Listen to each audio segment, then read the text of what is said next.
any person who's had some kind of mystical experience, whether it's a near-death experience, even spontaneous experiences, they change the person's brain, and often they change it essentially forever.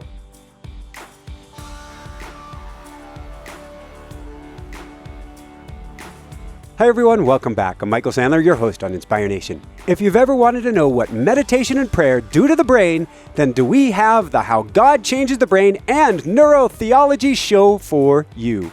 Today I'll be talking with best-selling author Dr. Andrew Newberg from Thomas Jefferson University in Philadelphia, a pioneer in the neurological study of religious and spiritual experiences known as Neuro-Theology, and co-author of several of my all-time favorite books on the brain, including How God Changes the Brain and Neuro-Theology. And that's just what I want to talk with him about today, about breakthrough findings on science, spirituality, and the brain, and what it means for you. That, plus we'll talk about eating chocolate, Gus and Kriya's happy prisons, Michelangelo's Sistine Chapel, what on earth is a God helmet, and what in the world an atheist and a nun have to do with anything. So welcome back to the show, Andy. Are you ready to shine? Absolutely. Well, woohoo! And welcome to the show. I love it. Thank you. Before we dive right into things, based on the latest brain science, are religious people crazy? I would have to say some are, but most are not. Usually when I get asked that question, I say, well, it depends on how you define what crazy is. And obviously, if you define it as believing in things that we can't readily see, then you might think that a lot of people who are religious have unusual beliefs and unusual ideas about the world. But the data really show just the opposite. I mean, for the most part, people who are religious and spiritual lead very normal lives, have families, have jobs. I think in a lot of ways it's a way of how people look at the world, and everybody looks at the world a little bit differently. And some people see just the material world around them, and some people see something more, some type of supernatural or spiritual presence, or some consciousness, or something that underlies the framework of reality as we see it. And hard to say that they're wrong or right, but that's part of what neurotheology is all about, trying to understand how our brains look at the world in different ways. Is there a way to, this is kind of the loaded question, to prove through science one way or the other? I know you're pulling on that golden string and going down that road. Right. Well, I think I'm a never say never kind of guy. And so certainly I am open to the possibility that there is a way to do studies like that. Certainly there's a lot of studies that have looked at what consciousness is and whether consciousness can extend beyond the brain. There's some interesting studies that are being done now looking at near-death experiences to see if there's some ability of the mind or soul or consciousness to go, to exist beyond just the brain and just beyond the body. And so there are some ways of perhaps proving certain elements of that. Whether we will ever find a way of proving if God exists or not, I don't know. But again, we're very creative, and we're just sort of, neurotheology has really only been going in earnest for the last 15, 20 years. So who knows where we might be 100 years from now. Maybe we'll have some studies to be able to say things that we didn't think we could ever look at before. My guess is a lot sooner than that. So this just kind of skips the whole interview to the end. And then we're going to double back to the nuns and atheists, because we got to get there early. That sets the tempo. But you alluded to the AWARE study or studies. Yes. What is that, and what's being done with near-death experiences right now? So one of the common elements of near-death experiences is this perception that the person kind of floats up to the corner of the room, leaves their body, can see what's going on around them, and sometimes even experiences going into, other parts of the hospital or other areas, and being able to see things. And certainly anecdotally, people have reported, that there was a nurse who had red hair or something like that. Yep. And they have been able to corroborate some of these things. So there's the AWARE study, as you mentioned. A colleague of mine named Sam Parnia is doing some work on that. And the idea is to see if we can test that more systematically. And he's come up with a very clever way of basically putting a shelf up on the wall that would be above, so where he could put things on the other side, on the top side of it, So that presumably there's no way that somebody lying down in a trauma bay or a cardiac cath lab or areas where people may actually die and have a near-death experience, putting some kind of picture or something on the other side of it to see if people can see that and observe that. And of course, if we can get a hit or two to be able to show that, then it really could be very paradigm shifting. And I'm excited to see where the results go. But that's just one example. And certainly there's other studies that have looked at the ability of the mind or the brain to try to affect things like random number generators or plants to grow. And the data is very interesting and it's compelling, and it's certainly something that needs to be taken very seriously. And we need to continue to try to understand what it means. If we actually can confirm that people literally can get outside of the body, what is it exactly that's doing that? Is it mind? Is it consciousness? Is it soul? Is it some sensory capability that we didn't know we had? So just because it happens and we can prove something doesn't necessarily mean we fully understand what it is either. So we're just at the beginning, and it's very exciting, and hopefully we will learn a lot more in the near future. Very, very cool. And we've had Dean Radin on several times lately talking about random number generators, talking about plants. But I'm just picturing this person floating up to the ceiling in the room. And I'm picturing for the experiment somebody with kind of a little bit of a twisted sense of humor having almost like a bumper sticker on the top shelf that says, "If you can read this, you're not in your body." Right. That would be a great thing to do. Well, there's some, we always have to have a good sense of humor about all this stuff too. I think people certainly have gotten too serious lately, and so great to be able to do that. So going from there, this is almost like a rowboat joke. What does an atheist and a nun have to do with anything? Well, I guess you have to ask them ultimately, but we'll go with studying Franciscan nuns, yes, and what you found, and then what an atheist called you and thanked you for. Absolutely. No, I mean, it gets back to your question too about, what your first question about, are people who are religious crazy? And I think that first of all, we've done brain scan studies of all kinds of people, including atheists. And so part of the answer to your question is, what's the difference between an atheist brain and a nun's brain? And there are some interesting possibilities at the moment, although we haven't fully answered that question yet either.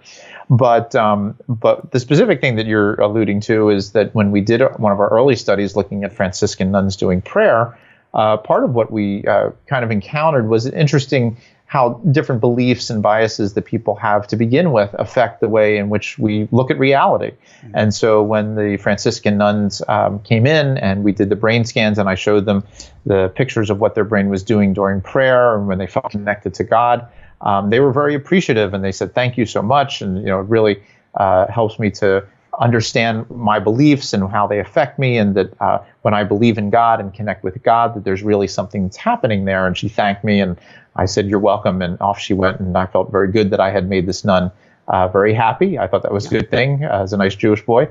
And you're earning points on both sides. On both here. sides. So and then one more side came into the picture, which was got a call from, after we published our data, I got a call from the head of the Philadelphia Atheist Society at the time. And he said, "Dr. Newberg, I just wanted to thank you so much for doing this study and showing that religion and spirituality is nothing more than a brain phenomenon, and that there is no supernatural, there is no God."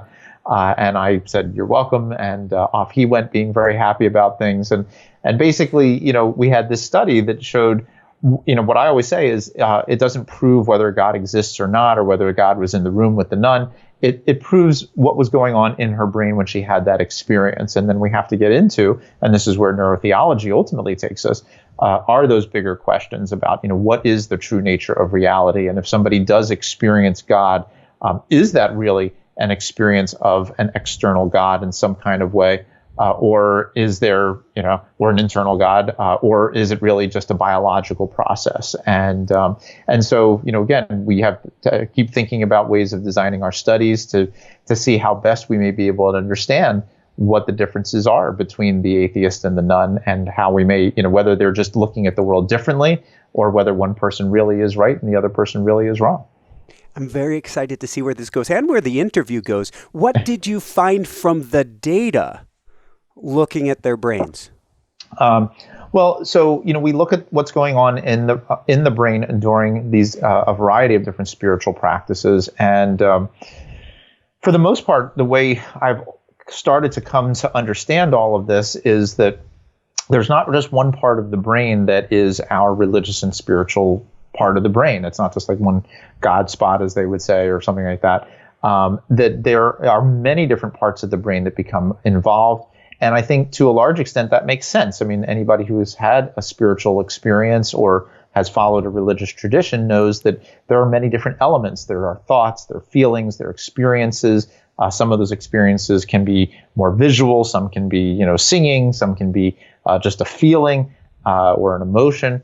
And so we would expect that there to be a lot of different parts of the brain that become part of this process. And so some of our work, even going back about 15 or 20 years now, looks at a whole network of structures that seem to be involved. And when we look at the brains, for example, of the Franciscan nuns doing a kind of Christian prayer called centering prayer, we saw several very interesting changes. So, for example, since the prayer practice itself is one in which they are concentrating, they're focusing their attention on the prayer, on some phrase from the Bible, that they increase the activity in their frontal lobes. And our frontal lobes normally help us to focus our attention, to help us to concentrate.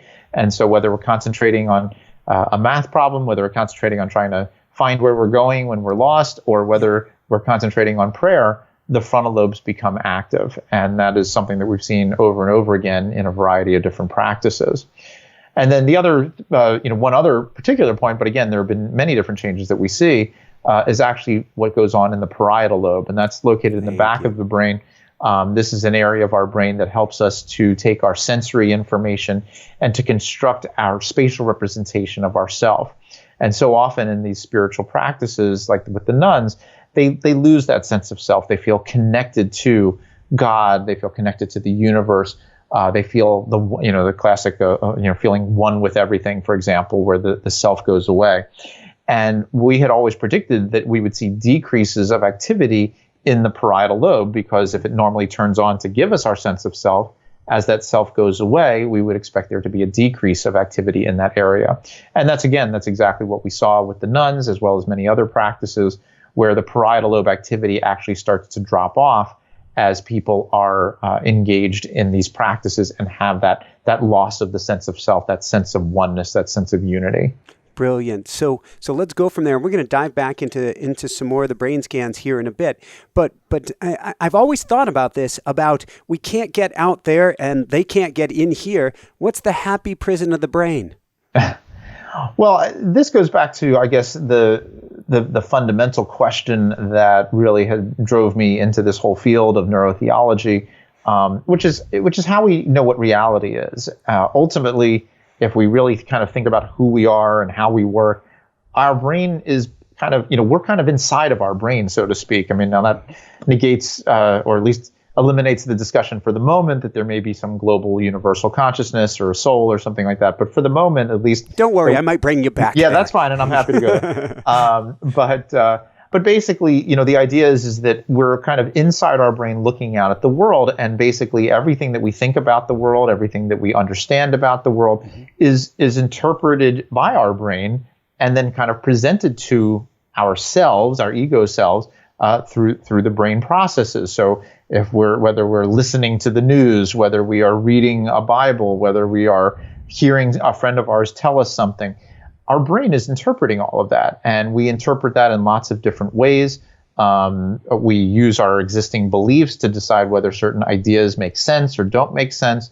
Yeah. But basically, we're trapped within our brain. And the real fundamental problem then is, if we're always trapped within our brain, how are we ever really sure that what we think on the inside is consistent or accurate with what is out there on the outside? So if I think that a car is coming down the street and is going to hit me, is that really what's going on? How do I understand that? If I think that Donald Trump is a great guy, if I think Donald Trump is a horrible human being, whatever I think, is there some external validity that I can use to be able to determine if what I'm feeling and thinking on the inside is right or wrong? I mean, that's kind of the ultimate philosophical question.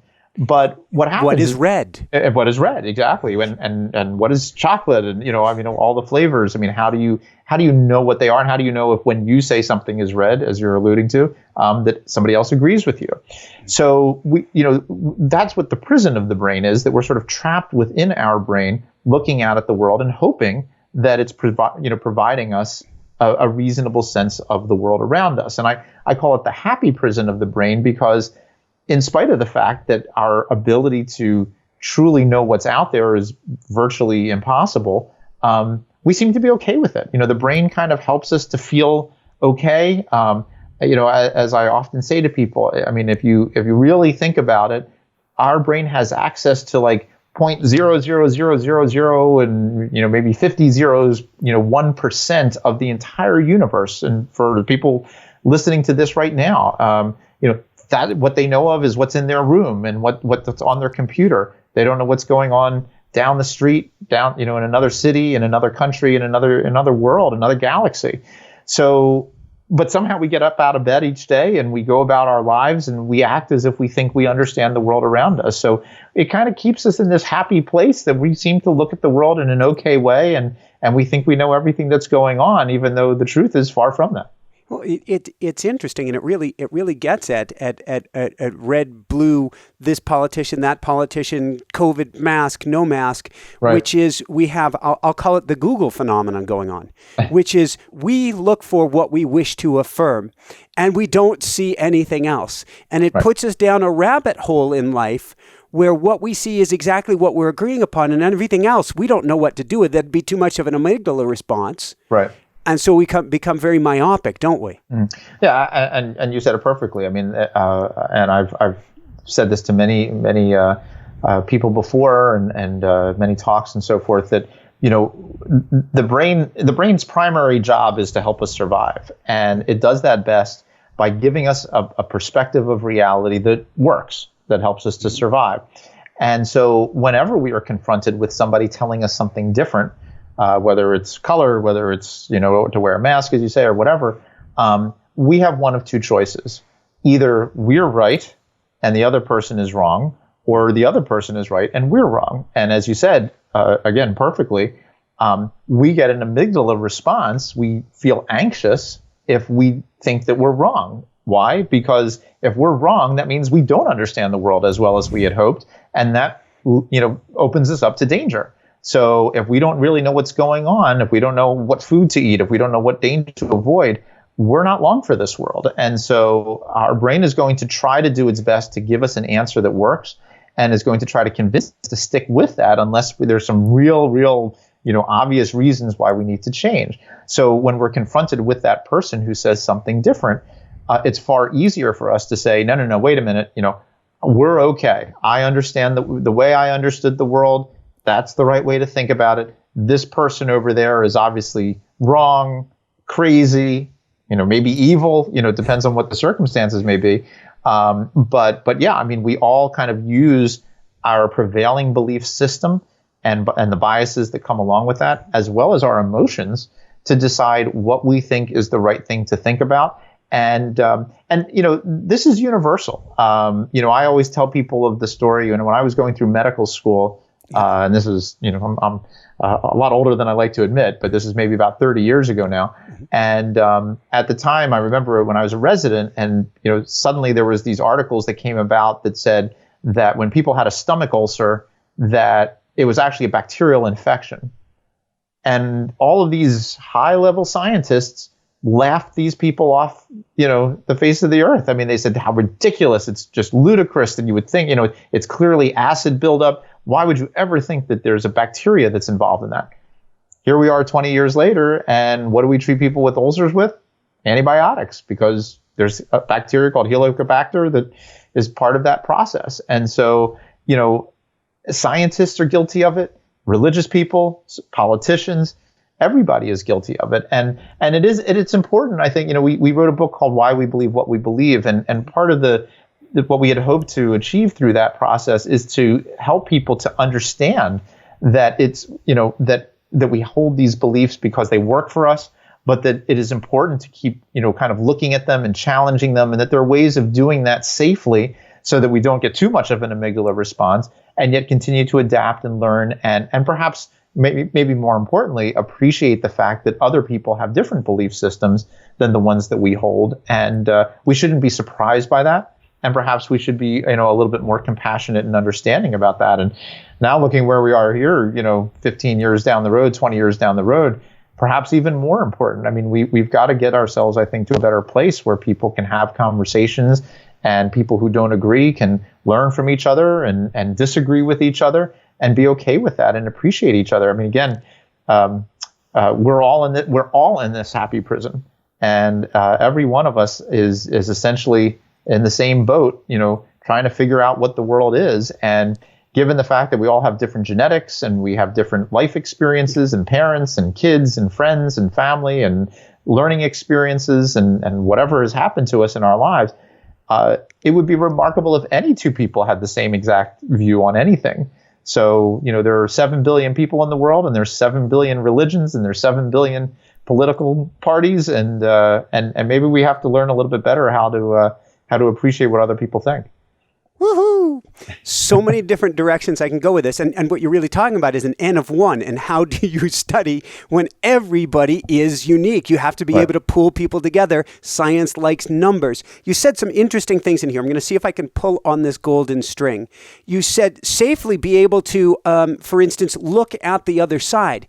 I wonder if we can more safely look at the other side. First off, we can train for it by switching the channel. If you're a CNN guy, go to Fox. Right. If you're a Fox guy, go to the other side, or go to your Rebel News or your who knows what, and take all these sides in and learn how to breathe into them and learn how to observe the mind, which is clutching on tight. And I think that's so important that we practice being able to take this in and realizing, well, the brain is trying to protect us, which is why when we go to things like politics or religion, why does somebody all of a sudden become a loon? Because you're threatening, in a sense, to their mind, their very existence. That's exactly right. And what you said is also right on the mark, too. I mean, there is evidence to show that if we can enter into a kind of, meditative, more relaxed state, paying attention to what we're feeling and thinking as we observe other people talking to us or other perspectives in particular. There are ways of doing that. Part of the problem that has occurred is that people, they go on to whatever, news outlet is their news outlet, as you said, and the headline is right away is just horrible. So and so is a terrible human being, or this person lied, and so like before you even get started, your amygdala starts firing, and you think that the world is a horrible place. Whereas if you actually can start to approach each of these interactions in a bit more of a mindful way, in a more calm way, and in a way that allows you to kind of be with your own experiences, then it gives you an opportunity to be able to look at those different perspectives, appreciate why people may feel differently than you, and try to understand them a little bit more. And, in a lot of ways, what is going on around us is, although it sort of has a bit of an odd overall way of doing it, but, what we're talking about when we're talking about different ethnic groups and things like that is to kind of put yourself in the shoes of somebody else and try to find an understanding of what that means to be raised, as a different kind of person. And it's not easy to do that, but there are ways of doing that. And the more people can do that, and the more people can be open to it, hopefully, we'll develop a greater sense of compassion and understanding towards other people. But there are ways, as you said at the beginning, that you can learn to do that. And by following some of the traditions and practices like meditation, hopefully people can get to that greater sense of enlightenment. There's so many directions I can go with this. I'm thinking of an interview I did yesterday. There was an experiment in the 1950s, I believe it was Japan, with 100 monkeys. They taught the 100 monkeys how to wash their, I don't know if it was washing their coconuts, wash their something before these monkeys would eat it, would wash it with salt water. And an island away, monkeys started to do the same thing as well. Because of global consciousness. And I want to dive in there in a minute, but before we do that, you say something fascinating on this very topic. You said thinking about God changes the brain differently than thinking about other things because it strengthens a unique neural circuit that specifically enhances social awareness and empathy while subduing destructive feelings and emotions. Yeah, so what the data show, and when we talk about these networks of structures that are involved in religious and spiritual practices, a lot of what religions are about is about engaging with others. Clearly there are the doctrinal elements of each religion, but for the most part, most religions are about connecting with others, trying to be empathic towards others, helping others, charity, altruism, and those beliefs and the practices actually activate a lot of the social areas of the brain that help people to be more empathic and more compassionate. And so while certainly religion has had its problems as well, and unfortunately sometimes gets used in the wrong way, there are the ideal sides of it, the idealistic sides of it are something that really does try to get people to that sort of more enhanced mental state, that enhanced sense of compassion and love that hopefully everyone can follow, and it doesn't have to be even within their own tradition. Although again, that's another that gets back to the issues that there's a lot of these competing processes. So there's do I understand the world around me, and if so, I believe a certain way, and if somebody doesn't agree with me, do I hate them or find them evil or whatever because they think differently? On the other hand, sometimes people can be deeply religious and say, well, even though you don't believe what I believe, you're still a human being.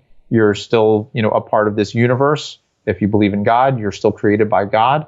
And so I'm, until I hear otherwise, I'm going to treat you with compassion, love, and understanding, and hope that we can find some common ground. And and that's another issue too that happens so often, is that we, so often as we develop our beliefs, we actually wind up, looking for the data and the evidence that sort of separate us, as opposed to finding the evidence that brings us together. And I think that's also something that becomes problematic, and we do need to begin to look at how we are built and how our brains work. And we all have temporal lobes, frontal lobes, parietal lobes, and they all work more. If I take a brain scan, of just a structure of everybody's brain on the planet, for the most part, they all kind of look alike.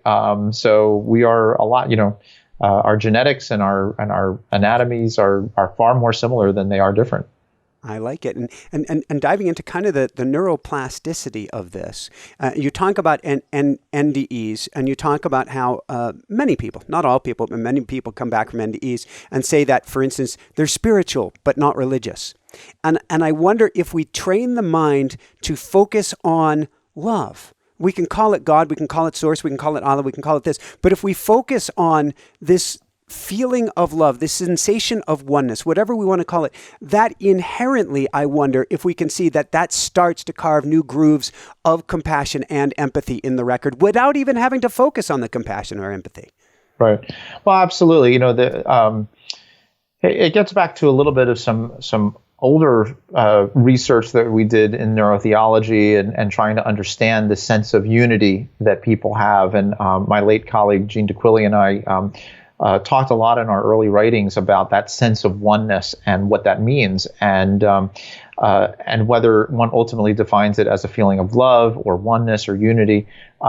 There's an interesting issue or problem that arises, which is, what do you feel at one with? And and if you feel, for example, if you feel at one with all of humanity, then that feeling of love and compassion, even if you're a small group of people, can be extended to all of humanity, and you can feel deeply connected with everyone and open and compassionate with everyone.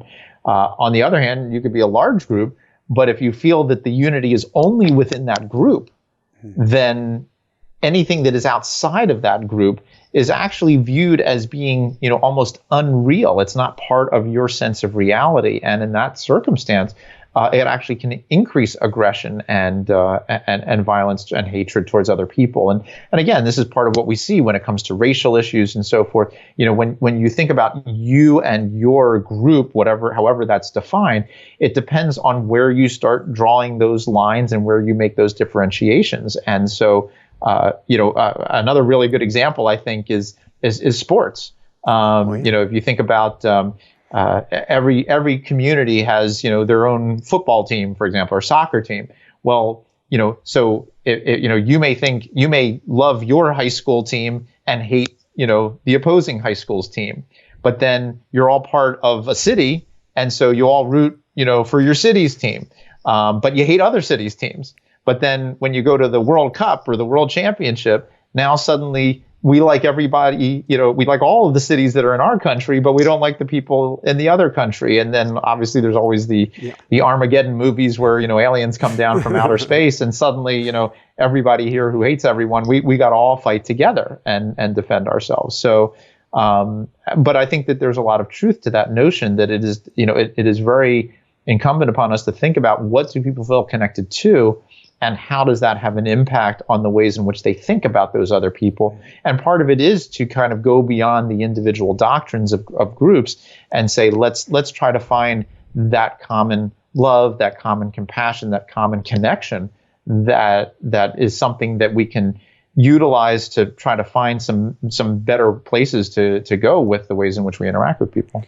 Thank you. It makes me think of how our minds were developed and the theory of us coming off of the savannah in small tribes, in small groups, and we have this tribal mindset. And so part of it is we get to expand our tribe to include the whole. And I think of something with the Olympics. And I trained at the Olympic Training Center. So I was big into this, but now we need co-opetition versus competition. How can we raise up all of us together rather than saying me versus you? Right. Well, and that's another really interesting point, which is that, another fundamental aspect about how we are as human beings. I mentioned earlier that our brain helps us with survival, and Eugene DeQuilly and I used to talk about that as the self-maintenance part of the brain. The other function of the brain is self-transcendence, which is how do we grow and develop? And you mentioned neuroplasticity. How do we grow and develop from one stage of life to the next, from one moment of life to the next? I mean, we're all the same people that we were when we were 20 years old, when we were 10 years old, when we were 3 years old, but we're different also. And I think, part of the important point there is that as we grow and develop, what are we growing and developing towards? And that again gets to your point, which is that if the goal is enlightenment, is our own spiritual development, is our own, development of wisdom, knowledge, understanding, personal enhancement on a very fundamental level, well, then we can all work together. There's no competition that I'm more enlightened than you are, or I got to be enlightened first or something like that. It's if I'm enlightened, my goal is to help you become enlightened. If you become enlightened, your goal is to help me become enlightened. And of course, unfortunately, we have a world where there's competition for resources and money and food and power and all these kinds of things that, on one hand, that is also part of who we are. I mean, as you said, we came down from the savannah and there's only so many plants and berries and animals that we can eat. So if there's another group that is trying to get the same animal, then we may have to fight them for the animal. And we see that in nature. So that is part of the process. But, again, hopefully human beings are at a different or have the potential for a different evolutionary process that takes us beyond that very survival, the very physical survival piece, and gets us to the more mental, spiritual enlightenment kind of piece. And hopefully we can get there. Thank you. When I want to talk about a gentleman in your earlier of these two books, Gus, who you had do a very basic Kriya exercise where he just practiced sa-ta-na-ma, sa-ta-na-ma. And this gentleman, who I'm guessing was very stressed out and a jumble of nerves and stuff, maybe you can share, how did sa-ta-na-ma change his brain? Well, that was one of the first longitudinal studies that we, or really anyone, had ever done, looking at a meditation practice and how it changes the brain over time. And this Gus, I don't think that was his real name, was I believe he was a plumber or something like that. He was not someone who might, on first blush, you would think would be a great meditator or someone who would be a highly spiritual individual, but he was a great guy. And as you said, we taught him how to do a particular meditation called Kirtan Kriya, which is a kind of singing meditation and repeating those phrases Satanama over and over again. It was a very simple practice to do. People did it for 12 minutes a day for once a day for 8 weeks. And we scanned their brain. We scanned his brain. We scanned a group of people's brain before and after to see what would happen. And we found some really fascinating things. So, earlier we talked about the frontal lobe being involved in concentration. This is a concentration-based practice. You're saying those phrases over and over again. And what we saw was an increase in the activity in his frontal lobes. What was interesting, though, it was not necessarily just during the meditation practice, but even when he was no longer doing the practice. So just his baseline brain function, his frontal lobes were working better that after doing 8 weeks of this meditation practice than they had been working before. And since the frontal lobe is involved in concentration, he and again this group itself were able to concentrate better and have improvements in their memory. But the frontal lobes also, interestingly, help us to regulate our emotional responses. So they actually helped these individuals to feel less anxiety, less depression, and so again that also made a lot of sense in terms of how the brain was actually operating, specifically some of these emotional areas and the frontal lobe areas of the brain. Now, the other area that we also noticed, which was very interesting, was a very central area called the thalamus that helps to connect different parts of the brain to each other, and also helps us to take all of the sensory information that's coming into the world, particularly visual and auditory, into the brain. And so when we looked at their brain before and after the program, we found that there were significant shifts in how their thalamus was working. And if the thalamus is this kind of seat of our thought processes, some have argued it's the seat of consciousness. That remains to be seen. But clearly it's a very important part of our brain that helps it to work, that helps us to see reality in different ways. So if doing a very simple practice, 12 minutes a day for 8 weeks, changes the thalamus, changes the frontal lobes over time, and Gus, you can imagine what's going on in the nun that we talked about earlier, who had been doing a prayer practice for 50 years, hours a day for 50 years. So clearly these practices have a dramatic effect on people and literally can change their brain and change their being over time. Thank you. And I love that you use the word reality, because what you're saying here is literally we're tuning or fine-tuning or changing almost the station of reality based on how we tune or change our minds. And I'm wondering, as a fun one, and as somebody who's done this with a shaman, what can you share about ayahuasca and the brain? Well, ayahuasca, as well as a number of other compounds that have psychoactive effects and can cause, psychedelic types of experiences ultimately. This is a whole area of neurotheology, which I think is very important for the future research future direction for the research to go. We've been talking about a lot of different parts of the brain getting involved. One thing we haven't quite gotten to yet are what's making those parts of the brain do what they do. Yeah. Well, that comes down to neurotransmitters, the different chemicals in the brain like serotonin and dopamine that have an impact on what the neurons are doing and ultimately how we experience and think about reality. So a lot of substances like psilocybin and LSD, they seem to have effects on the serotonin system of the brain. And so, when we start getting into our larger models of what's happening in the brain, we incorporate these neurotransmitters, serotonin, dopamine, and so forth, and they have some very substantial effects in the moment of doing the practice, but then of taking that particular substance. But then we would also expect similar kinds of changes to occur during different practices. So if somebody's doing a meditation practice, we might expect a release of serotonin or dopamine that would have a similar kind of ecstatic or even perhaps psychedelic feel as doing the psychedelics do. And of course, it raises all kinds of very interesting questions about, the value of using these compounds. Do they help people to achieve spiritual states?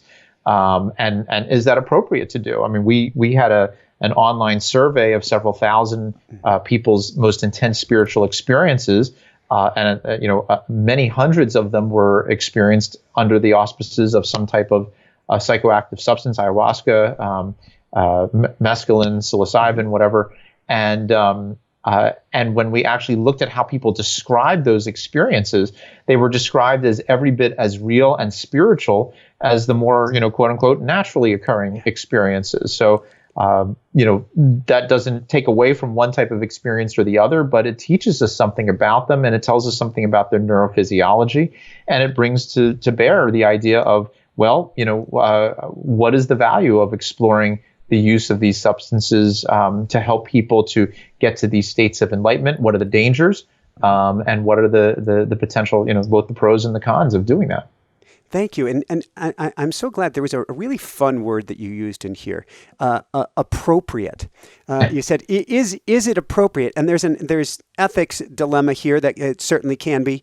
However, I think what you've been finding from the research is that there is surprisingly, and maybe even from just a one-time use, there can be a long-term stick or shift in the mind, which we've got to wonder what's going on from a neuroscience point of view, that one dose of something a year and a half later and that person is still changed. Right.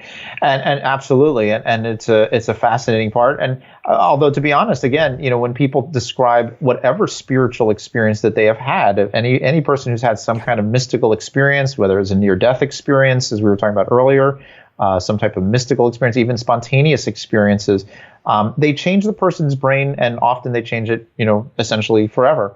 And as you said, I mean, the one exciting thing, especially from a more psychiatric perspective, is that, instead of having people have to take antidepressants for the rest of their life, think about how wonderful it would be if we can really document that taking psilocybin once or maybe twice really has an antidepressant effect that lasts a person's lifetime, or at least for prolonged periods of time.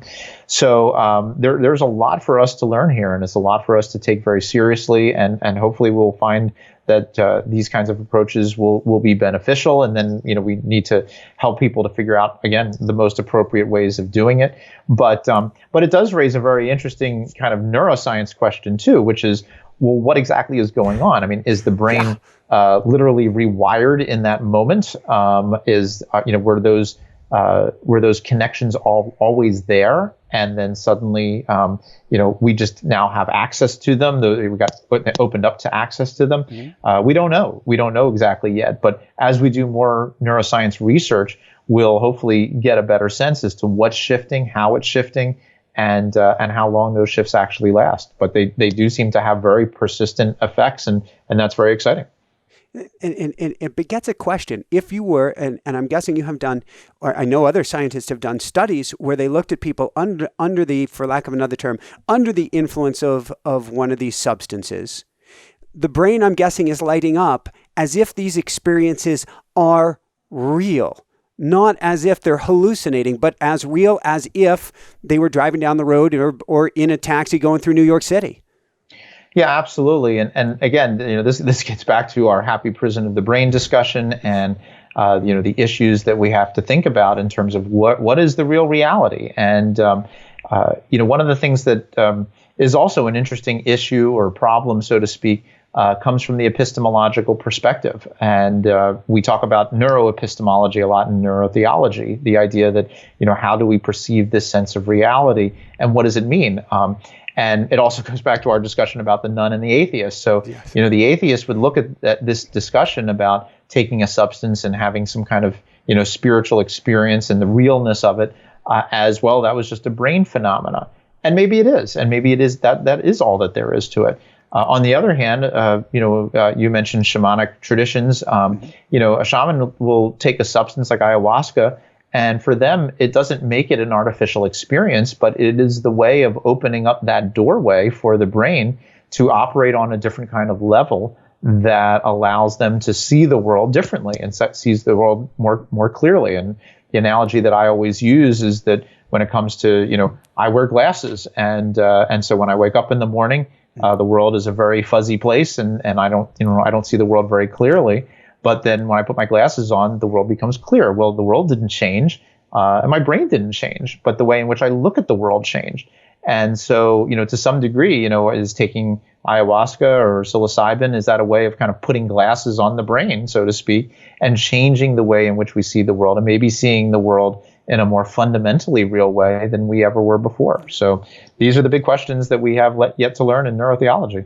I love it, and when I've gone on these shamanic journeys or ceremonies, to me it was a shifting of the dial from one level of awareness to another. Not one better, not one worse. It was just like I changed a radio station, and I'm wondering, since you mentioned the term doorways a minute ago. And we've talked off air before. We'll talk a little bit in a minute here about automatic writing, and it's a book that's coming out of mine shortly. But I'm wondering the relationship between ritual in the brain, because when I get somebody into that automatic writing state, it's stepping down the rabbit hole, Alice into Wonderland. Tell me about rituals, if you could. Rituals are a very powerful way for the human body and brain to really feel grounded and connect with the world around us, maybe connect with other people. And of course, there are rituals throughout the animal kingdom, all the way from the insects all the way up to human beings. There are all kinds of rituals. Of course, most of the rituals in the animal world are mating rituals, which actually is an interesting issue because obviously human beings have mating rituals. And the original work that I was doing with Gene DeQuilly in the field of anthropology that kind of led into neurotheology was really looking at that piece of it, because what happens in a mating ritual is that you feel connected to another animal, another creature. And so, what it's doing is creating that sense of connectedness. Well, in human beings, we do the same thing as our rituals become part of we have work rituals and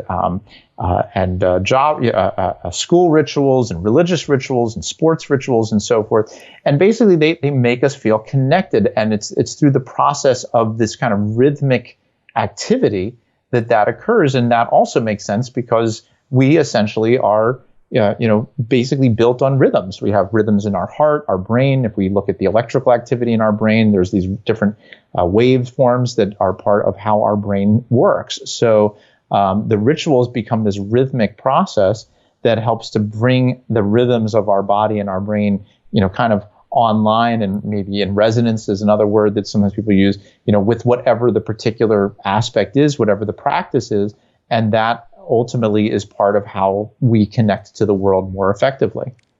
It's so cool. I have 10 or 11 different hummingbird feeders around the studio, around the house at any point, with 10 ports on them. And so we feed hundreds and hundreds of hummingbirds. And as they've gotten to know us, they will actually perform a mating ritual for a partner in front of us of zzz, zzz, zzz, zzz. It's fascinating to watch. Yes. And I'm wondering if they're actually getting their partner into resonance, just like you're talking about with that. It'd be fun to do brain scans of the hummingbird to see where they're at. Since we can't do that, let's talk about getting into resonance or using ritual to get into a sacred space. Since I mentioned automatic writing earlier, what can you tell us about Brazilian channelers and what's going on with their brains as they come into, I'm going to call it resonance with something else, who knows, right, but when they do their automatic writing? Right. Well, so that grew out of a study that we did of Brazilian mediums, and what they do, as you mentioned, is that they get into a trance state through a kind of a ritual meditation prayer practice that they do. And as they get into that state, they claim to be able to connect to the spirit world. And they do what's called automatic writing, or psychography, they refer to it as, where they start to write. And what they are writing is basically, the way they would describe it is that they're not writing. That essentially it's the spirits that are moving their hand and writing down whatever it is that the spirits want us to know, or want the person to know. What was interesting when we looked at their brain scans was that in contrast to some of the things that we said earlier about the frontal lobe activity becoming increased, their frontal lobe activity actually became decreased. And so, this is an interesting phenomena, and something that we're now seeing in other kinds of practices. We felt that made a lot of sense because, why does the frontal lobe go up? It goes up when we think that we are, when we are purposely doing something. Mm-hmm. If we feel that we are not purposely doing something, but we're sort of leaving our purposefulness, our willfulness aside and allowing it to happen to us, then the practice, it feels like it's something that's coming from outside of the self, or something beyond the self. And perhaps that is why people feel that it is God or spirits or something that's kind of working through them. and enabling them to do this particular practice. And it's particularly interesting, especially in the context of writing, because the frontal lobes are involved in producing language. So if the person's brain is not producing language in the usual way, and yet they are still ultimately writing something, what exactly is doing it? And again, as we've, the theme throughout has been, it could be the brain. I mean, it could just be that there are some other rudimentary language areas of the brain that are somehow taking over and that we, couldn't see on the scan or didn't quite realize was part of what was going on. And of course, all the way to the more spiritual perspective, which is that it's really the spirit, the frontal lobe, the person sort of shuts their frontal lobe down so that they have greater access to whatever these other perceptions of the world are about. Very, very cool. And I'm wondering what it does long-term to the brain. Because when I teach somebody automatic writing, at first it's a very conscious process. And probably you have the frontal lobe really lighting up. And then that frontal lobe starts to dial back as this practice becomes more ritual, more, I'm going to call it on autopilot. I don't know if we can go with the default mode, but we can certainly go on autopilot here. Yeah. And then people are able to actually tap into their writing when they're not even writing. And so I'm wondering, what are the long-term changes going on in the brain? Right. So, it's a really good question. We only have a little piece to answer that because we didn't follow people longitudinally in terms of, taking people who aren't really, just learning how to do this practice and then scanning them, a year down the road, 5 years down the road.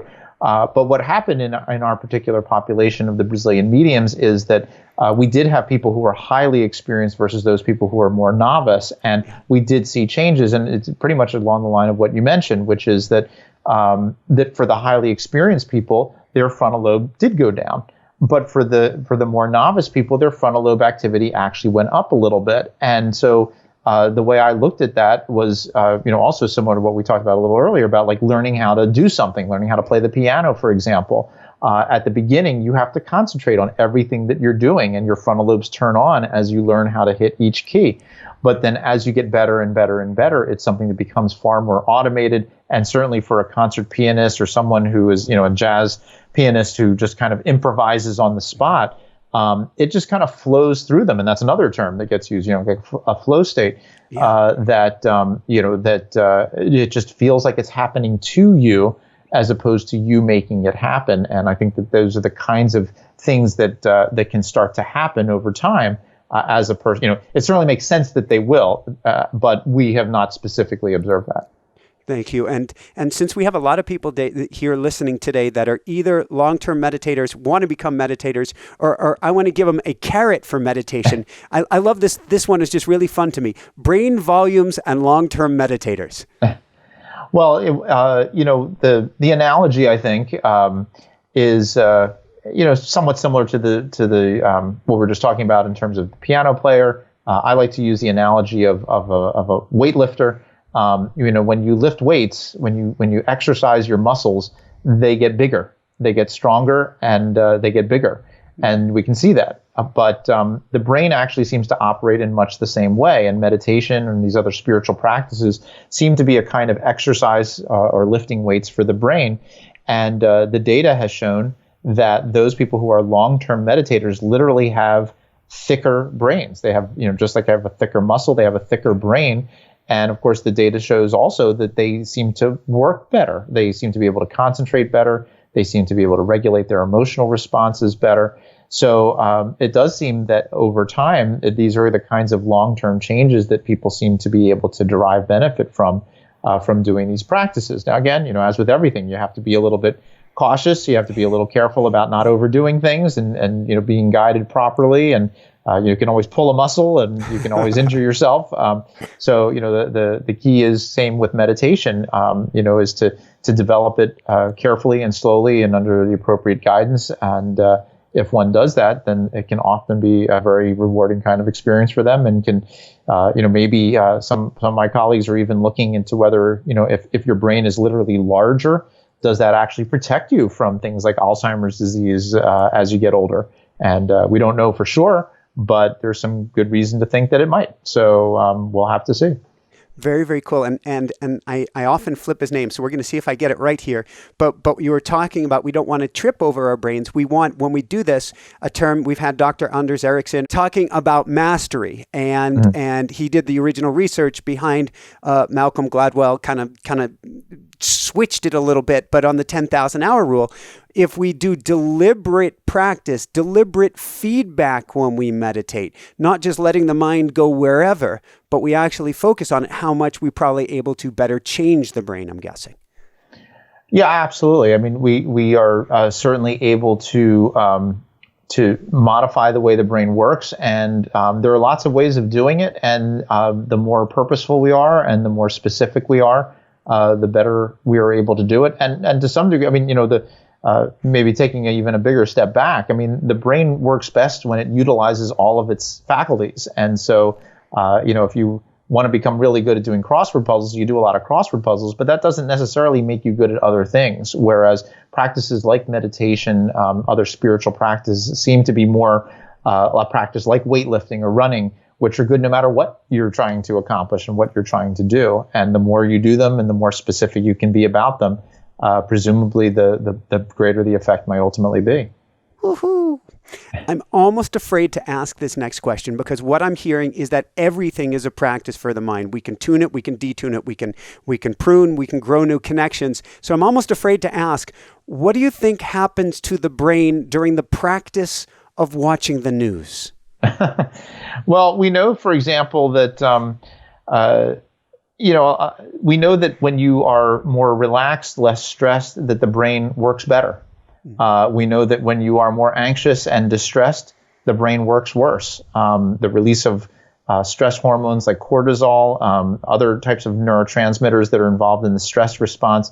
On one hand, it's adaptive. It's good for the immediate moment, when you're getting close to a car accident or somebody's, about to mug you or something like that. You want your stress hormones and everything to kick in. But when you're doing it over time and chronically, then the brain starts to work less and less. Those neurotransmitters and those hormones actually prevent new connections from forming. They wind up solidifying your own beliefs and therefore make it harder and harder to modify and alter them. And you become more rigid in those beliefs, and you become more anxious, more depressed, more violent tended. And so there are a lot of real negative problems that you get, if you can just sort of explore. I mean, watching the news inherently isn't bad if you can kind of use it to explore the world and expand your knowledge and wisdom about the world. But if you're just listening to the news to get angry and to hear how bad everybody is and how horrible different people are and one side versus the other and everybody hates everyone, then your brain does kind of mirror that and it begins to do the same thing, and it winds up in a very negative spot. Thank you. Just a few more questions, and I've got to tell you, Andy, this is one of my all-time favorite interviews. This is like total candy to me. So thank you so much. Is there anything that you can share about the junk DNA and what you're finding? I'll put that in quotes, junk. Well, I mean, I haven't focused a whole lot on that DNA aspect, but clearly, there are some aspects that relate to how our genetics are, what our there's been some interesting evidence that points to certain neurotransmitter systems, particularly receptors that handle dopamine, that may have something to do with how spiritual or not a particular person may be. My guess is that it's going to be somewhat multifactorial in terms of how many different how people think about the world analytically, critically, how open they are to different how are they perceiving patterns. How where their emotional responses are and so forth, where their amygdala responses are. And so for people who are more comfortable with exploring lots of different things, who are open to exploring different things, and have the genetics for that, then they are going to be more open and understanding and compassionate for others. And for those people who have a very sensitive amygdala and don't have as much dopamine coursing through their brain, they're going to look at the world in a more limited way and perhaps in a more angry kind of way. And again, it's not that one way is better or worse per se. It's a matter of which one winds up being the most adaptive and most beneficial for those individuals. But certainly, if it leads people, if people are built in such a way that leads them down paths which are much more negative and maladaptive, one of the things that I think I hope neurotheology will help is to figure out those meditative approaches and other approaches that might actually help to bring people, to being as compassionate as they can possibly be. And I'm sure that there's a continuum. Some people are just highly compassionate, other people, not so much. But it's like, it's like playing the piano. I mean, if everybody practiced the piano 6 hours a day, we'd all be really good at it. But there's still going to be those people who are just unbelievable, and the rest of us are just going to be okay. And some people are going to struggle with it. You have another book that I haven't had the opportunity to read yet, but it goes right in line with this. What did you learn about the rabbi and the brain? That was our first foray into using neurotheology to explore a given tradition. A lot of what we've done up until this point has been to explore spiritual practices, meditation practices, and has not focused on a specific tradition. Since I come out of the Jewish tradition, although I'm not, a very religious individual as far as that goes, to be able to work on that project and to work with a rabbi who could help me to try to understand the rituals and the stories and the practices that all are part of Judaism. We discussed all of that and then thought about that in the context of what the brain is doing, how the brain may enable or restrict people from engaging in those practices. And I hope that this is the beginning of a number of projects that are going to look at each of the traditions to be able to do that. And we actually I've already been doing that, working with some colleagues on a study of the Neuro-Theology in Islam, in Christianity, Hinduism, Buddhism, and so forth. And I think every tradition has an opportunity to be able to sort of say, let's not just look at what meditation in general does, but how do our practices affect our brain? How do we understand that? Are there certain things that are particular to our tradition that impact the brain in certain ways, that lead to certain ideas and beliefs that can be beneficial for people? And are there certain things that ultimately may be problematic or detrimental for people that we can find ways of, bringing even traditions to different ways of looking at things? Thank you. So before we wrap things up, just a few more quick questions here. I want you, if you don't mind, to put on your Andy hat. Okay. And tell me, what are your thoughts based on all the research, all the literature, or all of your personal practices on a global consciousness or a connection between all of us? When it comes to the notion of a global consciousness, I think a lot of people have a sense that that is something that can happen, and I certainly think it is a possibility. When it comes to a variety of different experiences that people have, I mean, people certainly have felt that connection when they're with a group, at a football game or at a church or something like that.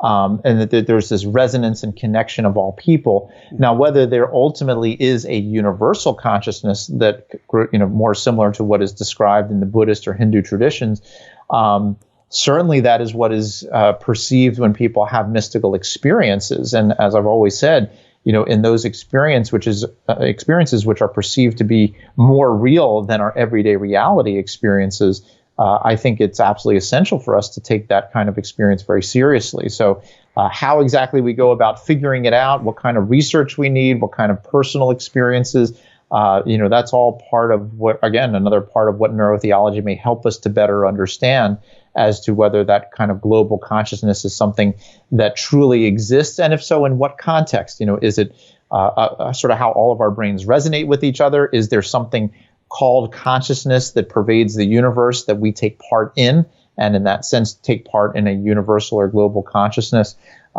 They're fascinating questions that I think as long as we keep going down this kind of combined path, that's what I like about neurotheology, is that it's saying, let's look at it scientifically, but let's look at it phenomenologically and experientially, and that hopefully we will figure out an answer to that kind of a question, and then from that learn how to utilize that kind of consciousness in a way that hopefully is good for all humanity.